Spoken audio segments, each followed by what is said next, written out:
Hello mga kayabager! For today's video, magpa-nature na sabta. Ug karon mga guys, akong ipakita ninyo ang kaanindot pa sa Bohol. Ug kini nga diya mao ang area sa Balilihan. Tungod kay na miss maning dapita no. So amo maning nagian nga area padung mimuli padung sa Panglao. As you can see, ato yung makita nga na mas na-preserve nila ang nature. O di ba? Kung yung tanawon, nindot siya tanawon na green halos sa makita nimo sa palibot. O syempre, ato yung i-appreciate kung unsang atong makita sa atong kalikupan karon.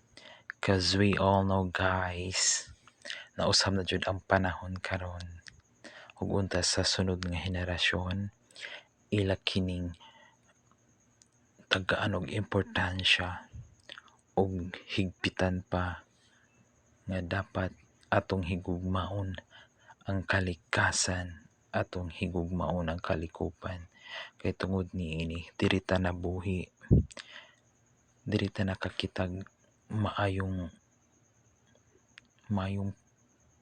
pamuot. Ug unta kitang tanan maghiusa para ang kalikasan ma-preserve kini ug makita pa sa umabot nga henerasyon kung unsa kini kagwapa. And that would be all guys. Ug atong protektahan ang Mother Earth. Thank you.